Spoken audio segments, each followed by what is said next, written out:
নমস্কার, তনুর বাংলা ক্লাসিক স্টোরিতে আমি তনুশ্রী তোমাদের সবাইকে স্বাগত জানাই। আমার আজকের নিবেদন কথা সাহিত্যিক বিভূতিভূষণ বন্দ্যোপাধ্যায়ের আরেকটি ছোট গল্প পুঁই মাছা। গল্পটা শোনার অনুরোধ রইল। যদি ভালো লাগে লাইক করে দিও এবং তোমাদের পরিচিত পরিজনদের সাথে শেয়ার করতে ভুলো না। তাহলে শুরু করছি আমার আজকের নিবেদন পুঁই মাছা।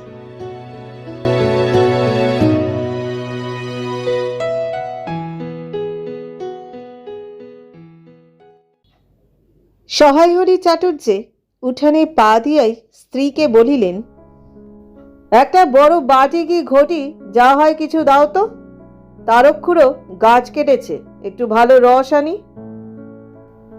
স্ত্রী অন্নপূর্ণা ঘরের রান্নাঘরের দাওয়ায় বসিয়া শীতকালের সকালবেলা নারিকেল তেলের বোতলে ঝাঁটার কাঠি পুড়িয়া দুই আঙুলের সাহায্যে ঝাঁটার কাঠি লগ্ন জমানো তেলটুকু সংগ্রহ করিয়া চুলে মাখাইতেছিলেন। স্বামীকে দেখিয়া তাড়াতাড়ি গায়ের কাপড় একটু টানিয়া দিলেন মাত্র, কিন্তু বাটি কি ঘটি বাহির করিয়া দিবার জন্য বিন্দু মাত্র আগ্রহ তো দেখাইলেন না, এমনকি বিশেষ কোনো কথাও বলিলেন না। সহায়হরি অগ্রগতি হইয়া বলিলেন, কি হয়েছে বসে রইলে যে, দাও না একটা ঘটি। আহ, খেন্তি টেন্তি সব কোথায় গেল এরা? তুমি তেল মেখে বুঝি ছোঁবে না? অন্নপূর্ণা তেলের বোতলটি সরাইয়া স্বামীর দিকে খানিকক্ষণ চাহিয়া রইলেন। পরে অত্যন্ত শান্ত সুরে জিজ্ঞাসা করিলেন, তুমি মনে মনে কি ঠাউরেছ বলতে পারো? স্ত্রীর অতিরিক্ত রকমের শান্ত সুরে সহায়হরির মনে ভীতির সঞ্চার হইল। ইহা যে ঝড়ের অব্যবহিত পূর্বের আকাশে স্থির ভাব মাত্র, তাহা বুঝিয়া তিনি মরিয়া হইয়া ঝড়ের প্রতীক্ষায় রহিলেন। একটু আমতা আমতা করিয়া কহিলেন, কেন, কি আবার কি? অন্নপূর্ণা পূর্বাপেক্ষাও শান্ত সুরে বলিলেন, দেখো, রঙ্গ করো না, বলছি ন্যাকামি করতে হয় অন্য সময় করো। তুমি কিছু জানো না, কি খোঁজ রাখো না। অত বড় মেয়ে যার ঘরে, সে মাছ ধরে আর রস খেয়ে দিন কাটায় কি করে বলতে পারো? গায়ে কি গুজব রটেছে জানো? সহায়হরি আশ্চর্য হইয়া জিজ্ঞাসা করিলেন, কেন, কি গুজব? কি গুজব জিজ্ঞাসা করো গিয়ে চৌধুরীদের বাড়ি। কেবল বাগদি তুলে পাড়ায় ঘুরে ঘুরে জন্ম কাটালে ভদ্রলোকের গায়ে বাস করা যায় না। সমাজে থাকতে হলে সেই রকম মেনে চলতে হয়। সহায়হরি বিস্মিত হইয়া কি বলিতে যাইতেছিলেন। অন্নপূর্ণা পূর্ববৎ সুরে পুনর্বার বলিয়া উঠিলেন, এক ঘরে করবে গো, তোমাকে এক ঘরে করবে। কাল চৌধুরীদের চণ্ডী মণ্ডপে এসব কথা হয়েছে। আমাদের হাতে ছোঁয়া জল আর কেউ খাবে না। আশীর্বাদ হয়ে মেয়ের বিয়ে হলো না। ও নাকি উচ্চ গগ্গু করা মেয়ে। গায়ের কোনো কাজে তোমাকে আর কেউ বলবে না। যাও, ভালোই হয়েছে তোমার। এখন গিয়ে দুলে বাড়ি বাগদি বাড়ি উঠে বসে দিন কাটা। সহায়হরি তাচ্ছিল্যের ভাব প্রকাশ করিয়া বলিলেন, এই আমি বলি না জানি কি ব্যাপার, এক ঘরে সবাই এক ঘরে করেছে, এবার বাকি আছে কালীময় ঠাকুর। ওহ! অন্নপূর্ণা তেলে বেগুনে জ্বলিয়া উঠিলেন। কেন, তোমাকে এক ঘরে করতে বেশি কিছু লাগে নাকি? তুমি কি সমাজের মাথা, না একজন মাতব্বর লোক? চাল নেই, চুলো নেই, এক কড়ার মুরত নেই। চৌধুরীরা তোমায় এক ঘরে করবে তার এমন কঠিন কথা কি? আর সত্যি তো এদিকে ধারি মেয়ে হয়ে উঠল। হঠাৎ স্বর নামাইয়া বলিলেন, হলো যে 15 বছরের, বাইরে কমিয়ে বলে বেড়ালে কি হবে? লোকের চোখ নেই। পুনরায় গলা উঠাইয়া বলিলেন, না বিয়ে দেবার গা, না কিছু। আমি কি যাব পাত্তর ঠিক করতে? সশরীরে যতক্ষণ স্ত্রীর সম্মুখে বর্তমান থাকিবেন, স্ত্রীর গলার সুর ততক্ষণ কমিবার কোনো সম্ভাবনা নাই বুঝিয়া সবাইহরি দা হইতে তাড়াতাড়ি একটা কাঁসার বাটি উঠাইয়া লইয়া খিড়কি দুয়ার লক্ষ্য করিয়া যাত্রা করিলেন। কিন্তু খিড়কি দুয়ারের একটু এদিকে কি দেখিয়া হঠাৎ থামিয়া গেলেন এবং আনন্দপূর্ণ স্বরে বলিয়া উঠিলেন, এসব কি রে খেন্তিমা? এসব কোথা থেকে আনলি? ও এ যে 14-15 বছরের একটি মেয়ে আর দুটি ছোট ছোট মেয়ে পিছনে লইয়া বাড়ি ঢুকিল। তাহার হাতে এক বোঝা পুঁই শাক, ডাঁটাগুলি মোটা ও হলদে। হলদে চেহারা দেখিয়া মনে হয় কাহারা পাকা পুঁই গাছ উপড়াইয়া ফেলিয়া উঠানের জঙ্গল তুলিয়া দিতেছিল। মেয়েটি তাহাদের উঠানের জঞ্জাল প্রাণপণে তুলিয়া আনিয়াছে। ছোট মেয়ে দুটির মধ্যে একজনের হাত খালি, অপরটির হাতে গোটা 2-3 পাকা পুঁই পাতা জড়ানো কোনো দ্রব্য। বড় মেয়েটি খুব লম্বা, গোলগাল চেহারা, মাথার চুলগুলো কৃষ্ণ ও অগোছালো বাতাসে উড়িতেছে। মুখখানা খুব বড়, চোখ দুটো ডাগর ডাগর ও শান্তা সরু সরু কাঁচের চুড়িগুলো 2 পয়সার ডজনের একটি সেটে পিন দেয়া একত্র করিয়া আটকানো। পিনটির বয়স খুঁজিতে চাইলে প্রাগৈতিহাসিক যুগে গিয়া পড়িতে হয়। এই বড় মেয়েটির নামই বোধ হয় খেন্তি, কারণ সে তাড়াতাড়ি পিছন ফিরিয়া তাহার পশ্চাদ্বর্তিনীর হাত হইতে পুঁই পাতা জড়ানো দ্রব্যটি লইয়া মেলিয়া ধরিয়া বলিল, চিংড়ি মাছ বাবা, গয়াবুড়ির কাছ থেকে রাস্তায় নিলাম, দিতে চায় না, বলে তোমার বাবার কাছে আর দিনকার ধরুন 2 পয়সা বাকি আছে। আমি বললাম, দাও গয়া পিসি, আমার বাবা কি তোমার 2 পয়সা নিয়ে পালিয়ে যাবে? আর এই পুঁই শাকগুলো ঘাটের ধারে রায় কাকা দিয়ে বললে, নিয়ে যা, কেমন মোটা মোটা। অন্নপূর্ণা দাওয়া হইতে অত্যন্ত ঝাঁঝের সহিত চিৎকার করিয়া উঠিলেন, নিয়ে যা? আহা, কি অমর্ত্যই তোমাকে তারা দিয়েছে! পাকা পুঁই ডাঁটা কাঠ হয়ে গিয়েছে, 2 দিন পরে ফেলে দিত। নিয়ে যা? আর উনি তাদের আগাছা উঠিয়ে নিয়ে এসেছেন, ভালোই হয়েছে। তাদের আর নিজেদের কষ্ট করে কাটতে হলো না। যত পাথুরে বোকা সব মরতে আসে আমার ঘাড়ে। ধাড়ি মেয়ে, বলে দিয়েছি না, তোমার বাড়ির বাইরে কোথাও পা দিও না। লজ্জা করে না এপাড়া সেপাড়া করে বেড়াতে? বিয়ে হলে যে 4 ছেলের মা হতে। খাওয়ার নামে আর জ্ঞান থাকে না, না? কোথায় শাক, কোথায় বেগুন, আর একজন বেড়াচ্ছেন কোথায় রস, কোথায় ছাই, কোথায় পাঁশ। ফেল বলছি, ওসব ফেল। মেয়েটি শান্ত অথচ ভয় মিশ্রিত দৃষ্টিতে মায়ের দিকে চাহিয়া হাতের বাঁধন আলগা করিয়া দিল। পুঁইশাকের বোঝা মাটিতে পড়িয়া গেল। অন্নপূর্ণা বকিয়া চলিলেন, যত রাধে, ও আপদগুলো টেনে খিড়কির পুকুরের ধারে ফেলে দিয়ায় তো। ফের যদি বাড়ির বার হতে দেখেছি তবে ঠ্যাং খোঁড়া না করি তো। বোঝা মাটিতে পড়িয়া গিয়াছিল। ছোট মেয়েটি কলের পুতুলের মতন সেগুলি তুলিয়া লইয়া খিড়কি অভিমুখে চলিল, কিন্তু ছোট মেয়ে অত বড় বোঝা আঁকড়াইতে পারিল না। অনেকগুলি জাঁটা এদিক ওদিক ঝুলিতে ঝুলিতে চলিল। সবাইহরি ছেলেমেয়েরা তাহাদের মাকে অত্যন্ত ভয় করিত। সবাইহরি আমতা করিয়া বলিতে গেলেন, তা এনেছে ছেলে মানুষ খাবে বলে, তুমি আবার বরং। পুঁইশাকের বোঝা লইয়া যাইতে যাইতে ছোট মেয়েটি ফিরিয়া দাঁড়াইয়া মার মুখের দিকে চাহিল। অন্নপূর্ণা তাহার দিকে চাইয়া বলিলেন, না না, নিয়ে যা, খেতে হবে না। মেয়ে মানুষের আবার অত নোলা কিসের? এ পাড়া থেকে আরেক পাড়ায় নিয়ে আসবে দুটো পাকা পুঁই শাক ভিক্ষে করে। যা যা, তুই যা, দূর করে ফেলে দিয়ায়। সহায় হরি বড় মেয়ের মুখের দিকে চাহিয়া দেখিলেন তাহার চোখ দুটা জলে ভরিয়া আসিয়াছে। তাহার মনে বড় কষ্ট হইল, কিন্তু মেয়ের যতই স্বাদের জিনিস হোক, পুঁই শাকের পক্ষাবলম্বন করিয়া দুপুরবেলা স্ত্রীকে চটাইতে তিনি আদৌ সাহসী পাইলেন না। নিঃশব্দে খিড়কি দোর দিয়া বাহির হইয়া গেলেন।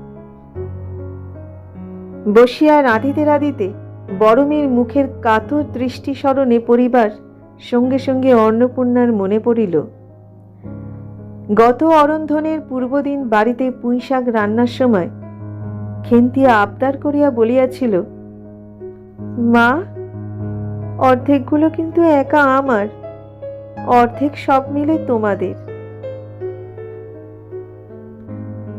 বাড়িতে কেহ ছিল না। তিনি নিজে গিয়া উঠানের ও খিড়কি দোরের আশেপাশে যে ডাঁটা পড়িয়াছিল সেগুলি কুড়াইয়া লইয়া আসিলেন। বাকিগুলো কুড়োনো যায় না, ডোবার ধারে ছাই গাদায় ফেলিয়া দিয়াছে। কুচো চিংড়ি দিয়া এইরূপে চুপি চুপি পুঁইশাকের তরকারি রাঁধিলেন। দুপুরবেলা খেন্তি পাতে পুঁইশাকের চচ্চড়ি দেখিয়া বিস্ময় ও আনন্দপূর্ণ ডাগর চোখে মায়ের দিকে ভয় ভয়ে চাহিল। দু একবার এদিক ওদিক ঘুরিয়া আসিতেই অন্নপূর্ণা দেখিলেন উক্ত পুঁইশাকের এক টুকরাও তাহার পাতে পড়িয়া নাই। পুঁইশাকের উপর তাহার এই মেয়েটির কিরূপ লোভ তাহা তিনি জানিতেন। জিজ্ঞাসা করিলেন, কিরে খেন্তি, আরেকটু চচ্চড়ি দি?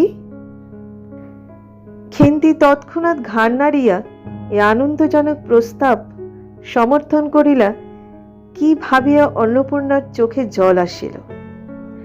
চাপিতে গিয়া তিনি চোখ উঁচু করিয়া চালের বাতায় গোজা ডালা হইতে শুকনো লঙ্কা পাড়িতে লাগিলেন।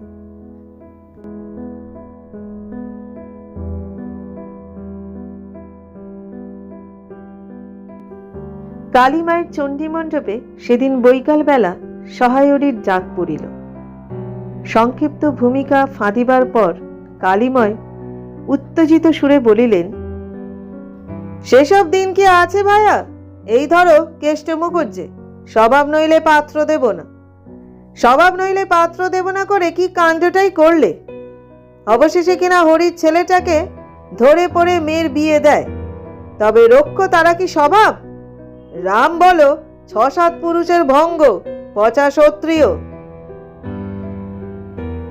পরে সুর নরম করিয়া বলিলেন, তা সমাজে সেসব শাসনের দিন আর কি আছে? দিন দিন চলে যাচ্ছে। বেশি দূর যাই কেন, এই যে তোমার মেয়েটি ১৩ বছরের। সহায়রী বাধা দিয়া বলিতে গেলেন, এই শ্রাবণে ১৩ই। আহা, ১৩ই আর মেলোয় তফাৎটা কিসের শুনি? আর সে ১৩ই হোক, চাই ১৬ই হোক, চাই ৮৫ই হোক, তাতে আমাদের দরকার নেই। সে তোমার হিসেব তোমার কাছে, কিন্তু পাত্রর আশীর্বাদ হয়ে গেল। তুমি বেঁকে বসলে কি জন্যে শুনি? ও তো একরকম উচ্চজ্ঞ করা মেয়ে। আশীর্বাদ হওয়াও যে বিয়ে হওয়াও তা, ৭ পাকের যা বাকি এই তো। সমাজে বসে এইসব কাজগুলো তুমি যে করবে তার আমরা বসে বসে দেখব, এ তুমি মনে ভেবো না। সমাজের বামুনদের যদি জাত মারবার ইচ্ছে না থাকে, মেয়ের বিয়ের বন্দোবস্ত করে ফেলো। পাত্তর রাজপুত্তর না হলে পাত্তর মেলে না। গরিব মানুষ দিতে থুতে পারবে না বলেই শ্রীমন্ত মজুমদারের ছেলেকে ঠিক করে দিলাম। লেখাপড়া নাই বা জানলো, জজ ম্যাজিস্ট্রেট না হলে কি মানুষ হয় না? দিব্যি বাড়ি বাগান পুকুর, শুনলাম এবার নাকি ২০ জমিতে ৪টি আমন ধানও করেছে। ব্যাস রাজার হাল। ২ ভাইয়ের অভাব কি? ইতিহাসটা হইতেছে এই যে, মণিগাঁয়ের উক্ত মজুমদার মহাশয়ের পুত্রটি কালীময় ঠিক করিয়া দেন। কেন কালীময় মাথা ব্যথা করিয়া সহায়হরির মেয়ের বিয়ের সম্বন্ধ মজুমদার মহাশয় ছেলের সঙ্গে ঠিক করিতে গেলেন। তাহার কারণ নির্দেশ করিতে যাইয়া কেহ কেহ বলেন যে কালীময়নাকে মজুমদার মহাশয়ের কাছে অনেক টাকা ধারেন, অনেক দিনের সুদ পর্যন্ত বাকি, শীঘ্র নালিশ হইবে ইত্যাদি। এ গুজব যে শুধু অবান্তর তাহাই নহে, ইহার কোনো ভিত্তি আছে বলিয়াও মনে হয় না। ইহা দুষ্টপক্ষের রটনা মাত্র। যাহাই হোক, পাত্রপক্ষ আশীর্বাদ করিয়া যাওয়ার দিন কতক পরে সহায়হরি টের পান পাত্রটি কয়েক মাস পূর্বে নিজের গ্রামে কি একটা করিবার ফলে গ্রামের এক কুম্ভকার বধূর আত্মীয় স্বজনের হাতে বেদম প্রহার খাইয়া কিছুদিন নাকি শয্যাগত ছিল। এই রকম পাত্রে মেয়ের বিয়ে দিবার প্রস্তাব মনোপুত না হওয়ায় সহায়হরি সে সম্বন্ধ ভাঙিয়া দেন। দিন দুই পরের কথা, সকালে উঠিয়া সহায়হরি উঠানে বাতাবি লেবু গাছের ফাঁক দিয়া যেটুকু নিতান্ত কচি রাঙা রৌদ্র আসিয়াছিল তাহারই আতপে বসিয়া আপন মনে তামাক টানিতেছেন। বড় মেয়ে খেন্তি আসিয়া চুপি চুপি বলিল, বাবা যাবে না? মা ঘাটে গেল। সহায়হরি একবার বাড়ির পাশের ঘাটের পথের দিকে কি জানি কেন চাহিয়া দেখিলেন, পরে নিম্নস্বরে বলিলেন, যা শিগগির শাবলখানা নিয়ে আয় দেখি। কথা শেষ করিয়া তিনি উৎকণ্ঠার সহিত জোরে জোরে তামাক টানিতে লাগলেন এবং পুনরায় একবার কি জানি কেন খিড়কির দিকে সতর্ক দৃষ্টি নিক্ষেপ করিলেন। ইতিমধ্যে প্রকাণ্ড ভারী একটা লোহার শাবল দুই হাত দিয়া আঁকড়াইয়া ধরিয়া খেন্তি আসিয়া পড়িল। তৎপরে পিতা পুত্রীতে সন্তর্পণে সম্মুখের দরজা দিয়া বাহির হইয়া গেল। ইহাদের ভাব দেখিয়া মনে হইতেছিল ইহারা কাহারও ঘরে শীত দিবার উদ্দেশ্যে চলিয়াছে। অন্নপূর্ণা স্নান করিয়া সবে কাপড় ছাড়িয়া উনুন ধরাইবার জোগাড় করিতেছে। মুকুজ্জে বাড়ির ছোট খুকি দুর্গা আসিয়া বলিল, খুড়িমা, মা বলে দিলে খুড়িমাকে গিয়ে বল, মা ছোবে না, তুমি আমাদের নবান্নটা মেখে আর ইতুর ঘটগুলো বার করে দিয়ে আসবে। মুকুজ্জে বাড়ি ওপাড়ায় যাইবার পথে বাঁ ধারে এক জায়গায় শেওড়া, বনভাঁট, রাংচিতা, বন চালতা গাছের ঘন বন, শীতের সকালে এক প্রকার লতা পাতার ঘন গন্ধ বন হইতে বাহির হইতেছিল একটা লেজঝোলা হলদে পাখি। আমড়া গাছের এডাল হইতে ও ডালে যাইতেছে। দুর্গা আঙুল দিয়া দেখাইয়া বলিল, খুড়িমা, খুড়িমা, ওই যে কেমন পাখিটা। পাখি দেখিতে গিয়া অন্নপূর্ণা কিন্তু আরেকটা জিনিস লক্ষ্য করিলেন। ঘন বনটার মধ্যে কোথায় এতক্ষণ খুব খুব করিয়া আওয়াজ হইতেছিল, কে যেন কি খুঁড়িতেছে। দুর্গার কথার পরেই হঠাৎ সেটা বন্ধ হইয়া গেল। অন্নপূর্ণা সেখানে খানিকক্ষণ থমকাইয়া দাঁড়াইলেন, পরে চলিতে আরম্ভ করিলেন। তাহার খানিক দূর যাইতে বনের মধ্যে পুনরায় খুব খুব শব্দ আরম্ভ হইল। কাজ করিয়া ফিরিতে অন্নপূর্ণার কিছু বিলম্ব হইল। বাড়ি ফিরিয়া দেখিলেন খেন্তি উঠানের রৌদ্রে বসিয়া তেলের বাটি সম্মুখে লইয়া খোপা খুলিতেছে। তিনি তীক্ষ্ণ দৃষ্টিতে মেয়ের দিকে চাহিয়া দেখিয়া বলিলেন, এখনো নাইতে যাসনি যে? কোথায় ছিলি এতক্ষণ? খেন্তি তাড়াতাড়ি উত্তর দিল, এই যে যাই মা, এক্ষুনি যাব আর আসব। খেন্তি স্নান করিতে যাইবার একটুখানি পরেই সহায়হরি সসৎসাহে 15-16 সের ভারী একটা মেটে আলু ঘাড়ে করিয়া কোথা হইতে আসে উপস্থিত হইলেন এবং সম্মুখে স্ত্রীকে দেখিয়া কৈফিয়তের দৃষ্টিতে সেই দিকে চাহিয়াই বলিয়া উঠিলেন, ওই ও পাড়ার ময়সা চৌকিদার রোজই বলে, কর্তা ঠাকুর, তোমার বাপ থাকতে তবু মাসে মাসে এদিকে তোমাদের পায়ের ধুলো পড়তো, তা আজকাল তো তোমরা আর আসো না। এই বেড়ার গায়ে মেটে আলু করে রেখেছি। তা দাদা ঠাকুর বরং। অন্নপূর্ণা স্থির দৃষ্টিতে স্বামীর দিকে চাহিয়া বলিলেন, বরজপোতার বনের মধ্যে বসে খানিক আগে কি করছিলে শুনি? সহায়রী অবাক হইয়া বলিলেন, আমি?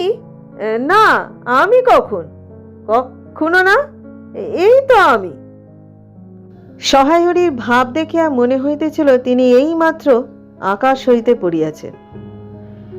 অন্নপূর্ণা পূর্বের মতনই স্থির দৃষ্টিতে স্বামীর দিকে চাহিয়া বলিলেন, চুরি তো করবে, 3 কাল গিয়েছে, 1 কাল আছে।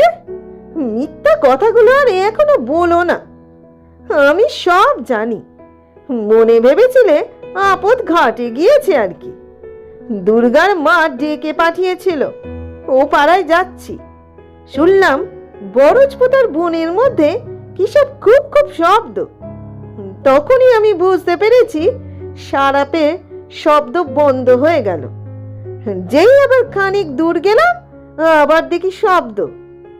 তোমার তো ইহকালও নেই, পরকালও নেই।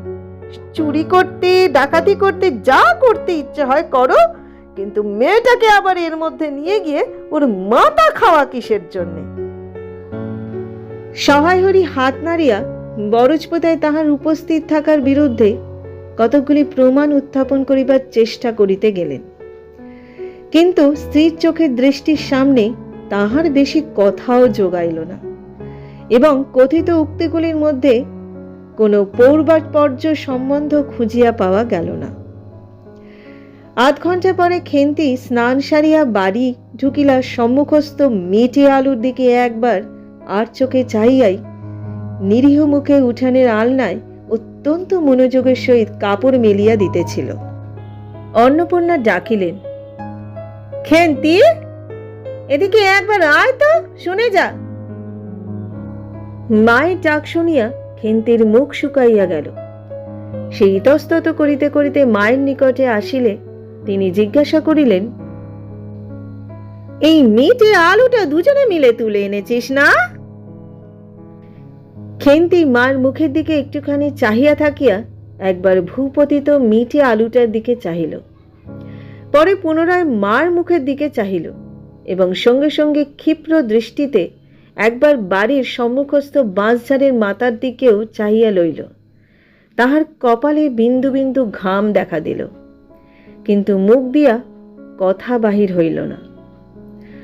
অন্নপূর্ণা কড়া সুরে বলিলেন, কথা বলছিস নে যে বড়, এই মেটে আলু তুই এনেছিস কি না? খেন্তি বিপন্ন চোখে মার মুখের দিকেই চাহিয়া রইল এবং উত্তর দিল, হ্যাঁ।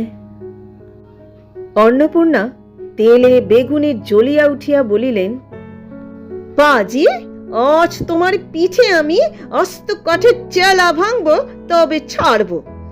বরজপোতার বনে গিয়েছ মিটে আলু চুরি করতে? সমস্ত মেয়ে বিয়ের যোগ্যী হয়ে গেছে কোন কালে, সেই এক গলা বিজন বন, যার মধ্যে দিন দুপুরে বাঘ লুকিয়ে থাকে, তার মধ্যে থেকে পরের আলু নিয়ে এলো তুলে। যদি গোসাইরা চৌকিদার ডেকে তোমায় ধরিয়ে দেয়, তোমার কোন শ্বশুর এসে তোমায় বাঁচাতো? আমার জোটে খাবো, না জোটে না খাবো, তা বলে পরের জিনিসে হাত? মেয়ে নিয়ে আমি কি করব মা? 2-3 দিন পরে একদিন বৈকালে ধুলা মাটি মাখা হাতে খেন্তি মাকে আসিয়া বলিল, মা, মা, দেখবে এসো। অন্নপূর্ণা গিয়া দেখিলেন ভাঙা পাঁচিলের ধারে যে ছোট খোলা জমিতে কতকগুলো পাথরকুচি ও কণ্ঠিকারী জঙ্গল হইয়াছিল। খেন্তি ছোট বোনটিকে লইয়া সেখানে মহা উৎসাহে তরকারির আওলাদ করিবার আয়োজন করিতেছে,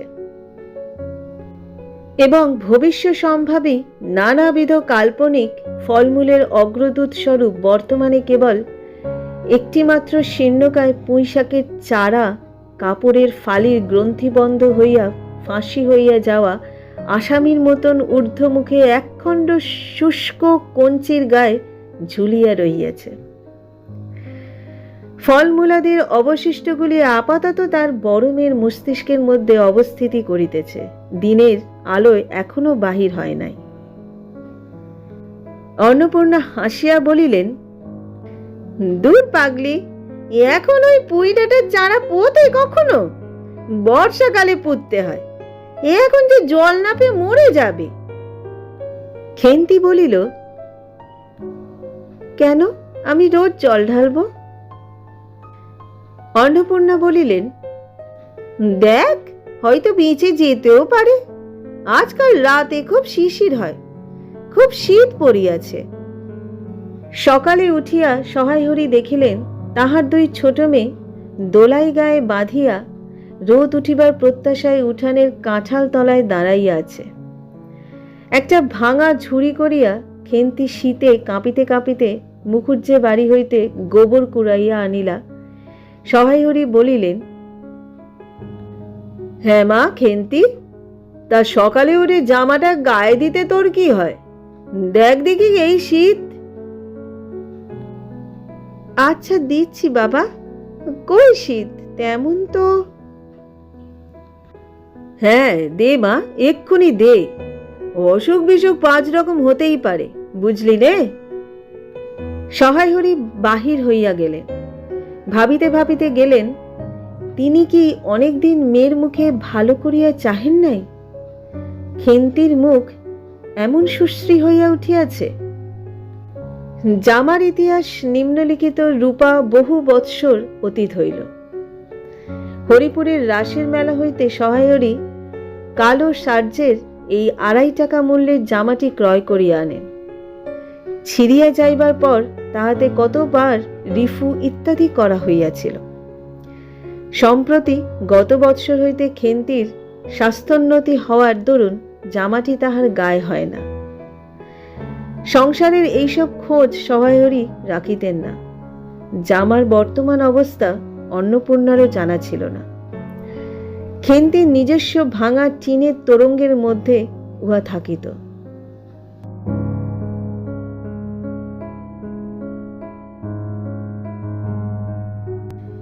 পৌষ সংক্রান্তি সন্ধ্যেবেলা অন্নপূর্ণা একটি কাঁশিতে চালের গুঁড়া, ময়দা ও গুড় দিয়া চটকাইতেছিলেন। একটা ছোট বাটিতে 1 বাটি তেল। খেন্তি কুড়ুনির নিচে একটা কলার পাত পাড়িয়া 1 থালা নারকেল কুড়িতেছে। অন্নপূর্ণা প্রথমে খেন্তির সাহায্য লইতে স্বীকৃত হন নাই, কারণ সে যেখানে সেখানে বসে, বনে বাদারে ঘুরিয়া ফেরে। তাহার কাপড় চোপড় স্বাস্থ্যসম্মত ও সূচি নহে।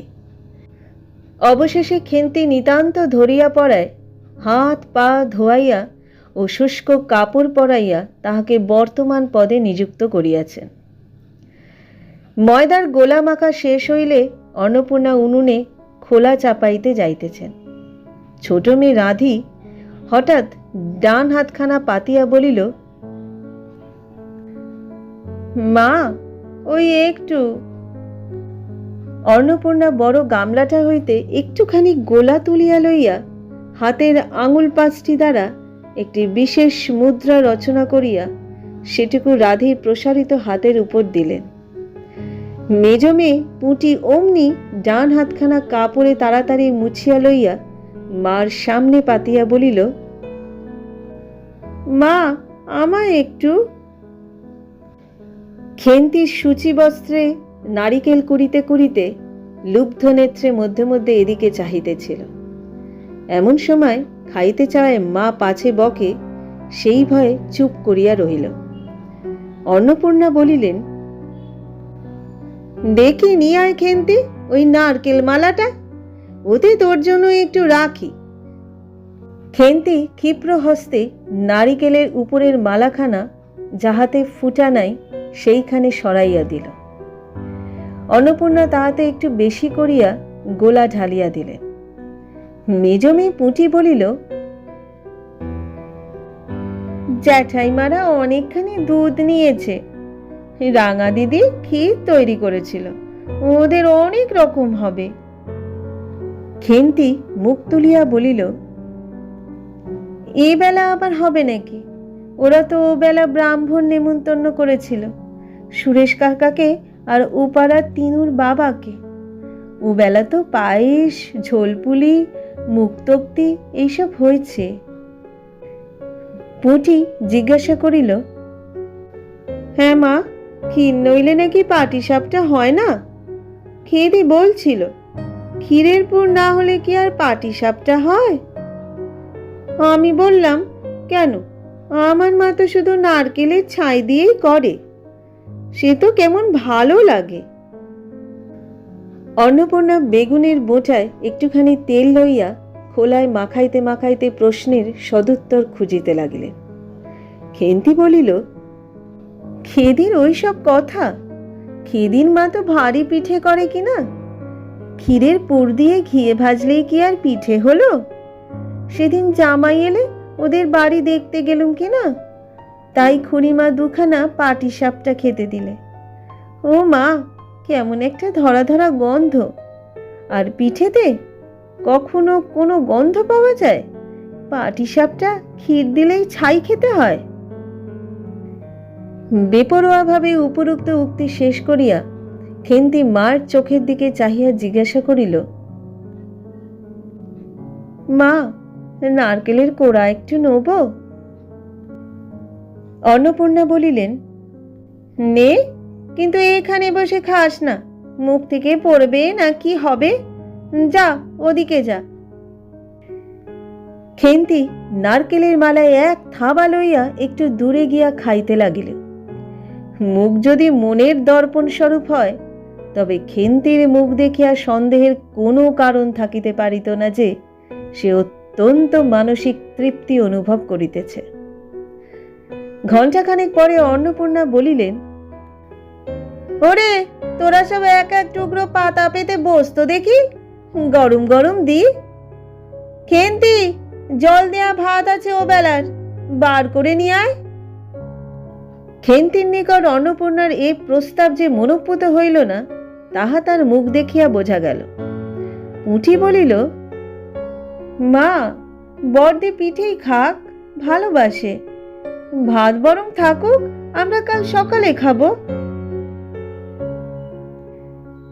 খান কয়েক খাইবার পরেই মেজ মেয়ে পুঁটি খাইতে চাহিল না।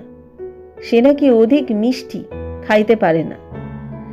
সকলের খাওয়া শেষ হইয়া গেলেও খেন্তি তখনও খাইতেছে। সে মুখ বুজিয়া শান্তভাবে খায়, বড় একটা কথা কহে না। অন্নপূর্ণা দেখিলেন সে কম করিয়াও 18-19 খানা খাইয়াছে। জিজ্ঞাসা করিলেন, খেন্তি, আর নিবি? খেন্তি খাইতে খাইতে শান্তভাবে সম্মতিসূচক ঘাড় নাড়িল। অন্নপূর্ণা তাহাকে আরো খান কয়েক দিলেন।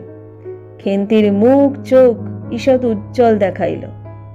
হাসি ভরা চোখে মার দিকে চাহিয়া বলিল,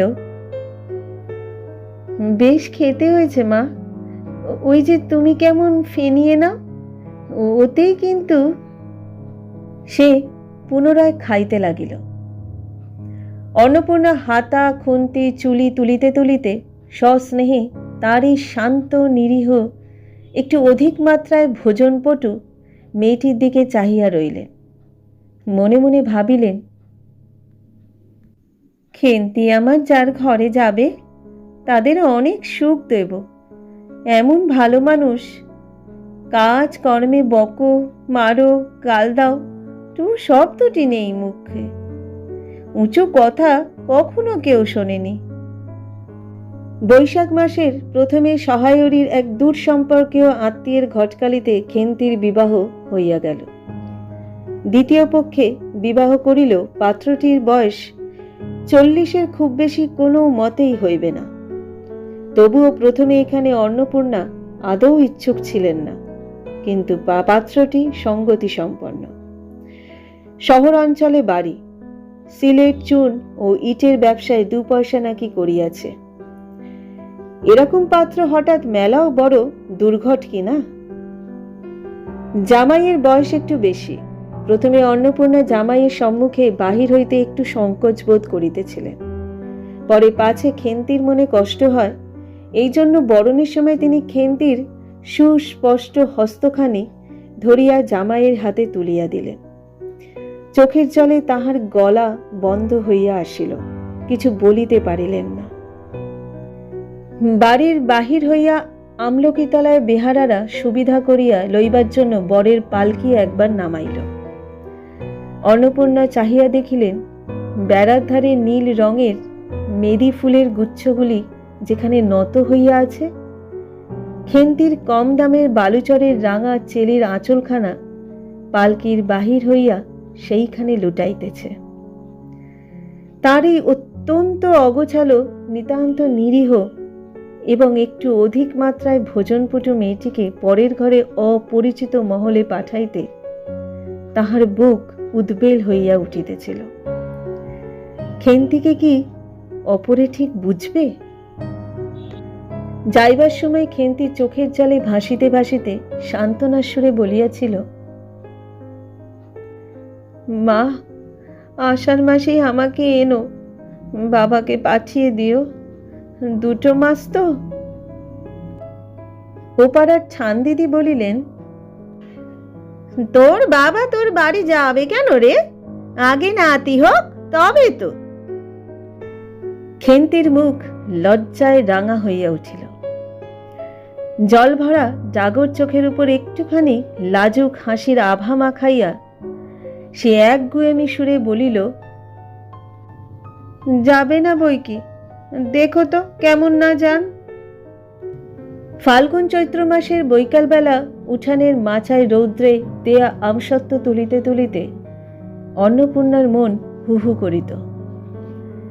তার অনাচারী ললাভী মেয়েটি আজ বাড়িতে নাই যে, কোথা হইতে বেড়াইয়া আসিয়া লজ্জাহীনার মতন হাতখানি পাতিয়া মিনতির সুরে অমনি বলিবে, মা, বলবো একটা কথা, ওই কোণটা ছিঁড়ে একটুখানি। 1 বছরের উপর হইয়া গিয়াছে। পুনরায় আষাঢ় মাস বর্ষা বেশ নামিয়াছে। ঘরের দাওয়ায় বসিয়া সহায়রী প্রতিবেশী বিষ্ণু সরকারের সহিত কথা বলিতেছেন। সহায়রী তামাক সাজিতে সাজিতে বলিলেন, ও তুমি ধরে রাখো, ওই রকম হবেই দাদা। আমাদের অবস্থার লোকের ওর চেয়ে ভালো কি আর জুটবে। বিষ্ণু সরকার তালপাতার চাটাইয়ের ওপর উবু হয়ে বসিয়াছিলেন। দূর হইতে দেখিলে মনে হইবার কথা তিনি রুটি করিবার জন্য ময়দা চটকাইতেছেন। গলা পরিষ্কার করিয়া বলিলেন, না, সব তো আর, তাছাড়া আমি যা দেব নগদই দেব। তোমার মেয়েটির হয়েছিল কি?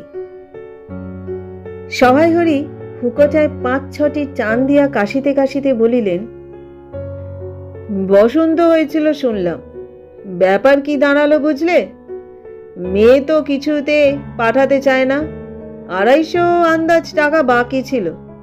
বললে ও টাকা আগে দাও, তবে মেয়ে নিয়ে যাও। একেবারে চামার। তারপর বললাম টাকাটা ভায়া ক্রমে ক্রমে দিচ্ছি। পুজোর তত্ত্ব কম করেও 30 টাকার কম হবে না। ভেবে দেখলাম কি না, মেয়ের নানা নিন্দে ওঠালে ছোট লোকের মেয়ের মতন চলে, হাবাতে ঘরের মতো খায়, আরো কত কি। পৌষ মাসে দেখতে গেলাম, মেয়েটাকে ফেলে থাকতে পারলাম না, বুঝলে। সহায়হরি হঠাৎ কথা বন্ধ করিয়া জোরে মিনিট কতক ধরিয়া হুকোয় টান দিতে লাগিলেন। কিছুক্ষণ দুজনের কোনো কথা শোনা গেল না।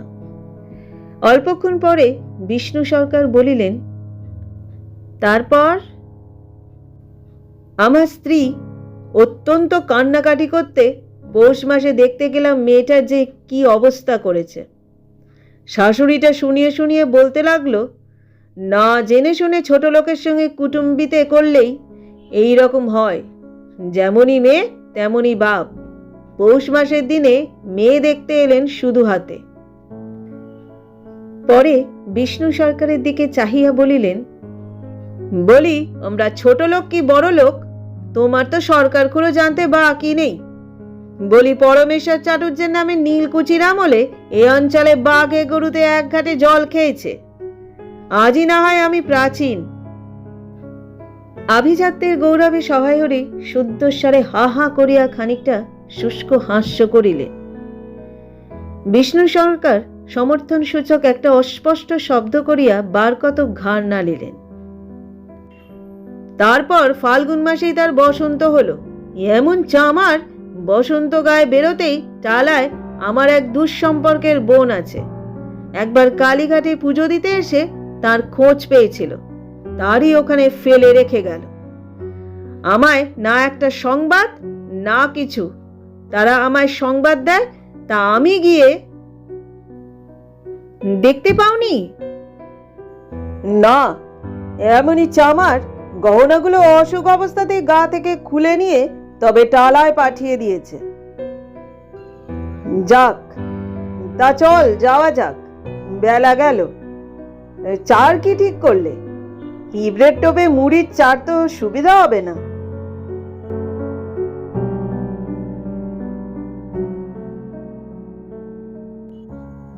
তারপর কয়েক মাস কাটিয়া গিয়াছে। আজ আবার পৌষ পার্বণের দিন। এবার পৌষ মাসের শেষাশেষি এত শীত পড়িয়াছে যে এইরূপ শীত তাহারা কখনো জ্ঞানে দেখেন নাই। সন্ধ্যার সময় রান্নাঘরের মধ্যে বসিয়া অন্নপূর্ণা সরু চাকলি পিঠের জন্য চালের গুঁড়ার গোলা তৈয়ারি করিতেছেন। পুঁটি ও রাধি উনুনের পাশে বসিয়া আগুন পোহাইতেছে। রাধি বলিতেছে, আর একটু জল দিতে হবে মা, ও তো ঘন করে ফেললে কেন? পুঁটি বলিল, আচ্ছা মা, ওতে একটু নুন দিলে হয় না? ও মা, দেখো মা, রাধির দোলাই কোথায় ঝুলছে, এক্ষুনি ধরে উঠবে। অন্নপূর্ণা বলিয়া উঠিলেন, সরে এসে বসো মা, আগুনের ঘাড়ে গিয়ে না বসলে কি আগুন পোহানো হয় না? এই দিকে আয়।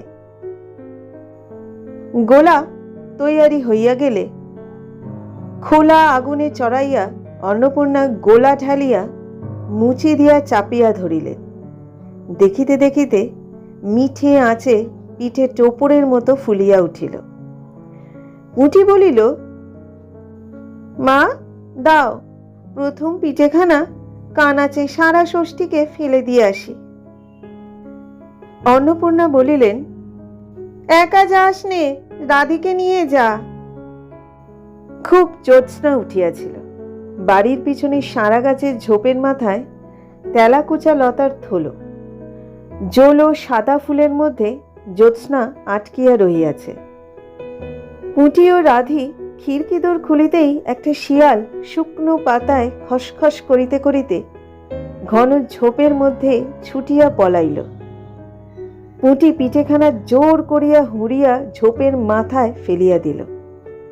তাহার পর চারিধারে নির্জন বাঁশবনের নিস্তব্ধতায় ভয় পাইয়া ছেলে মানুষ পিছু হটিয়া আসিয়া খিড়কি দরজার মধ্যে ঢুকিয়া পড়িয়া তাড়াতাড়ি দ্বার বন্ধ করিয়া দিল।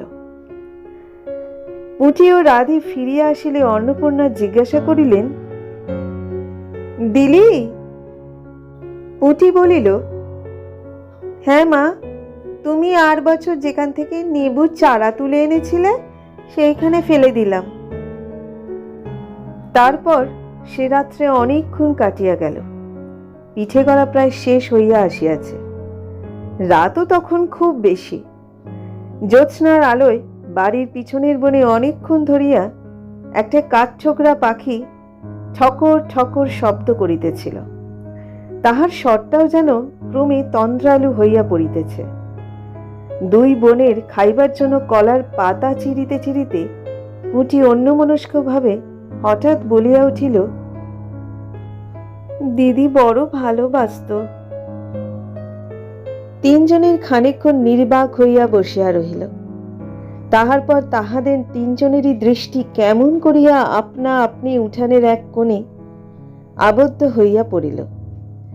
সেখানে বাড়ির সেই লোভী মেয়েটির ললাভের স্মৃতি পাতায় পাতায় শিরায় শিরায় জড়াইয়া তাহার কত সাধের নিজের হাতে পোঁতা পুঁই গাছটি মাচা জুড়িয়া বাড়িয়া উঠিয়াছে। বর্ষার জল ও কার্তিক মাসের শিশির লইয়া কচি কচি সবুজ ডগাগুলি মাচাতে সব ধরে নাই, মাচা হইতে বাহির হইয়া দুলিতেছে। সুস্পষ্ট নধর প্রবর্ধমান জীবনের লাবণ্যে ভরপুর।